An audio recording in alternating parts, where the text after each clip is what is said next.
வணக்கம். தொடர்ந்து எனது கவிதை கேட்டு வரும் அனைவருக்கும் நன்றி. இன்றைய நம் காணொளியில் சமுதாய சிந்தனை மேலோங்கிய ஒரு கவிதை. வாருங்கள் கவிதைக்குள் செல்வோம். மருத்துவ உலகம் வர்த்தக உலகமாகிவிட்டது. மருத்துவ உலகம் வர்த்தக உலகமாகிவிட்டது. மகத்தான பணி என்பதையே மறந்துவிட்டார்கள். மருந்துக்கு கூட மருத்துவர்கள் இல்லை. மருத்துவ வியாபாரிகளாக மாறிவிட்டார்கள். சிகிச்சைக்காக வருபவர்களை வாடிக்கையாளராக ஆக்குவதை வாடிக்கை ஆக்கிவிட்டார்கள். தும்மலுக்கு கூட துரிதமான பரிசோதனை வேண்டுமென்று துல்லியமாக பணத்தை கறந்து விடுகிறார்கள். மனவேதனையில் தள்ளி விடுகிறார்கள்.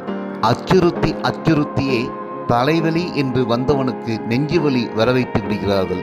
மருத்துவ காப்பீடு இருந்தால் போதும், அந்த மனிதனுக்கு மன உளைச்சல் நிச்சயம். புது வியாதிகள் என்கிறார்கள்.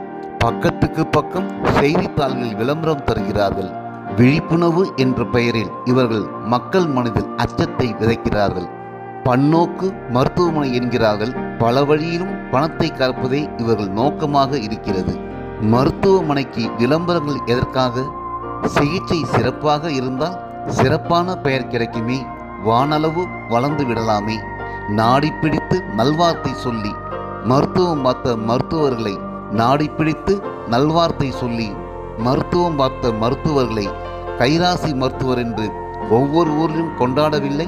குல தெய்வத்திற்கு அடுத்தபடியாக குடும்ப மருத்துவர் என்று குடும்பங்கள் தோறும் போற்றி பாடவில்லை. முறையான மருத்துவம் சரியான சிகிச்சை இருந்தால் மக்கள் மருத்துவர்களை கொண்டாடத்தான் போகிறார்கள். திட்டம் போட்டு ஏன் விளம்பரங்கள் போடுகிறார்கள்? உப்பு சப்பு இல்லாத விஷயத்திற்கெல்லாம் முழு உடல் பரிசோதனை எதற்காக? உப்பு சப்பு இல்லாத விஷயத்திற்கெல்லாம் முழு உடல் பரிசோதனை எதற்காக? நம்பிக்கை தரும் மருத்துவம் மலிந்து விட்டது. லட்சங்களை கறப்பதற்காகவே மக்களை அச்சத்தில் வைத்திருக்கிறார்கள்.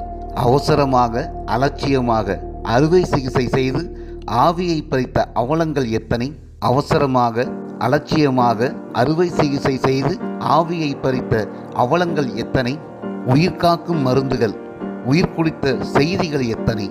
அத்தனையும் பன்னாட்டு நிறுவனங்களின் படையெடுப்பும் பன்னோக்கு மருத்துவமனைகளின் பெருக்கெடுப்பும் தானே. பரிவு பாதி மருந்து பாதி மறந்துவிட்டார்கள் மருத்துவர்கள். பரிவு பாதி மருந்து பாதி மறந்துவிட்டார்கள் மருத்துவர்கள். மனித நேயத்தையும் துறந்து விட்டார்கள். விஞ்ஞானம் வளர்ந்து விட்டது. மருத்துவம் நவீனமாகிவிட்டது. மனிதம்தான் செத்துவிட்டது. விஞ்ஞானம் வளர்ந்து விட்டது. மருத்துவம் நவீனமாகிவிட்டது. மனிதம்தான் செத்துவிட்டது. நன்றி. இந்த கவிதை உங்களுக்கு பிடித்திருந்தால் உங்கள் கருத்துக்களை கமெண்ட் பக்கத்தில் பதிவு செய்யுங்கள். மீண்டும் வேறு கவிதையுடன் உங்களை சந்திக்கிறேன். நன்றி, வணக்கம்.